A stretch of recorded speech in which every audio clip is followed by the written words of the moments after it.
Terjadinya laka di Jalan Cokroaminoto antara bis karyawan PT KTI dengan pengendara motor akan berbuntut panjang. CB News Probolinggo. Terjadinya laka di Jalan Cokroaminoto, tepatnya di depan Gang Anggrek antara bis karyawan PT KTI, dengan sepeda motor Mio Solnopol N6557 RV, yang dikendarai Freddy Darmawan 40 tahun terluka parah kaki kanan patah, korban langsung dibawa ke RSUD Dr. Muhammad Saleh.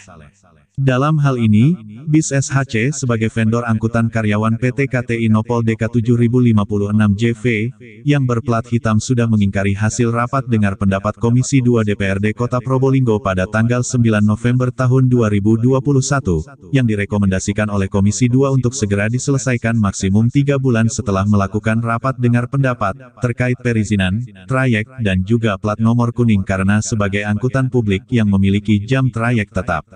Namun sampai terjadi laka di Jalan Cokroaminoto pada hari Sabtu tanggal 22 Januari tahun 2022, pihak vendor belum merealisasikan rekomendasi RDP tersebut pasalnya plat nomor hitam dengan nopol DK 7056DV. Dalam hal ini pemerintah daerah sangat dirugikan yang seharusnya PAD masuk ke Pemkot Probolinggo.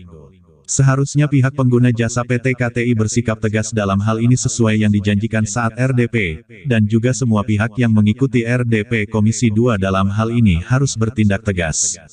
Menurut Kabid Angkutan Dishub Kota Probolinggo Purwantoro menyampaikan melalui via WA, jadi secara operasional memang belum memiliki izin operasional dan kami sudah mengingatkan janji PT KTI untuk tidak menggunakan vendor yang belum memiliki izin, sesuai pernyataan pihak KTI sendiri saat di RDP Komisi 2, jelas Purwantoro. Sementara dari pihak PT KTI sebagai pengguna jasa belum membalas WA dan via telepon belum diangkat, sampai berita ini ditayangkan. Mamat Abdullah dan Gogon Harum koresponden CB News melaporkan dari Kota Probolinggo, Jawa Timur. Terima kasih. Terkait dengan kegiatan pada hari ini, kita konsultasi dengan DPRD, kita dipanggil terkait dengan penjelasan angkutan karyawan di Kota Probolinggo yang dilaksanakan oleh pengguna jasa yaitu PT KTI. Nah, ini sudah ada kesepakatan sejak tahun 2019 terkait dengan angkutan karyawan ini, dan ada beberapa titik poin yang masih belum bisa dilaksanakan oleh vendor pelaksana dari angkutan karyawan. Apa saja ini? Nah, kita identifikasi terkait dengan angkutan karyawannya, jenis busnya, kemudian titik kumpul, kemudian perizinan dari angkutan tersebut yang belum sampai dengan saat ini dari 4 vendor, hanya 1 vendor yang sudah melakukan proses perizinan di DPM PTSP Kota Probolinggo. Jadi nantinya di akhir 2021 kita akan keluarkan pilihannya mereka lagi. Komitmennya mereka gimana sih untuk kita gitu lah. Kita kan istilahnya udah apa namanya, perjanjian mereka sama kita kan jasa. Nah kalau jasa kita serahkan semuanya ke mereka toh. Kita itu apa nikmati jasanya aja gitu kan. Kalau mereka tidak bisa komitmen dengan kami ya udah kita selesai juga gitu. Jadi nantinya tetap kita keluarkan dulu penilaiannya ke mereka, karena kalau kita meng-off-kan atau mengakhiri kontrak kita harus ada dasar jelas dulu. Apa dasarnya mereka ke mereka untuk meng-off-kan si pihak vendor. Sebenarnya kita udah tegas sih Pak dari kemarin pun. Jadi kita nggak mau pakai vendor yang istilahnya itu perjanjiannya nggak jelas. Bus yang terdata di kita, bus karyawan, terdata kita selama saya di sini ada 3 kecelakaan yang melibatkan bus karyawan. Tapi tidak sampai berat, hanya luka. Terhadap bus karyawan yang plat nomornya hitam, bukan kuning, gimana? Ada tindakan nanti? Tadi sudah kita sampaikan pada rekan-rekan maupun yang ada akan ditindaklanjuti oleh Dishub. Dan saya sebagai kepolisian tentunya akan pegang teguh MUU yang ada. Jika melanggar MUU maka akan lakukan penindakan. Termasuk Jalan Joko Tamrin kan bis besar nggak boleh. Besar nggak boleh. Ini akan saya tindaklanjuti semuanya. Oke. Jadi untuk kelas jalannya Pak?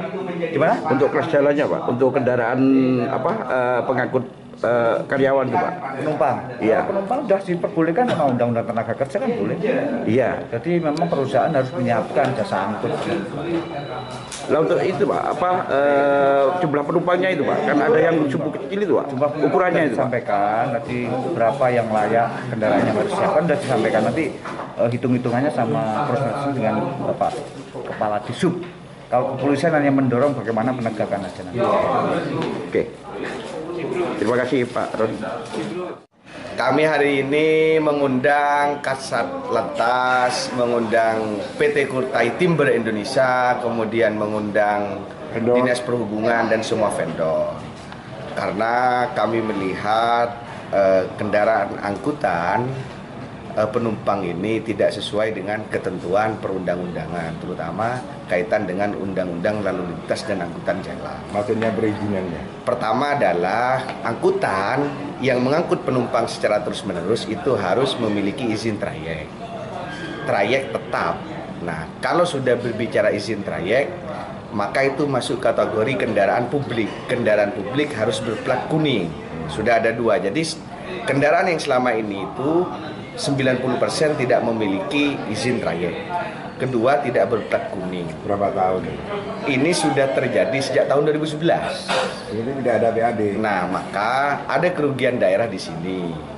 Pemerintah daerah sebenarnya di sini ada potensi pendapatan asli daerah dari uji kir, kemudian dari retribusi izin trayek. Nah, ini kok dibiarkan sama Bapak? Nah, makanya ini rupa-rupanya pemerintah daerah belum berdaya. Makanya kami sengaja mengundang.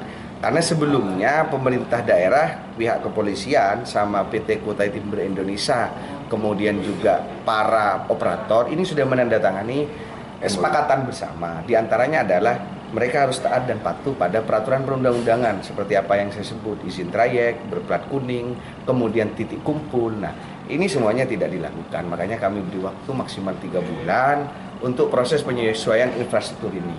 Kalau tidak, maka kami minta operatornya diganti, karena bagaimanapun dari 4 operator selama ini yang ada 1 sudah memenuhi ketentuan, yang 3 belum. Maka sebenarnya dari proses perizinan kita sudah mempermudah, kita sudah memberikan kemudahan, bahkan kita memberikan waktu untuk segera mengurus.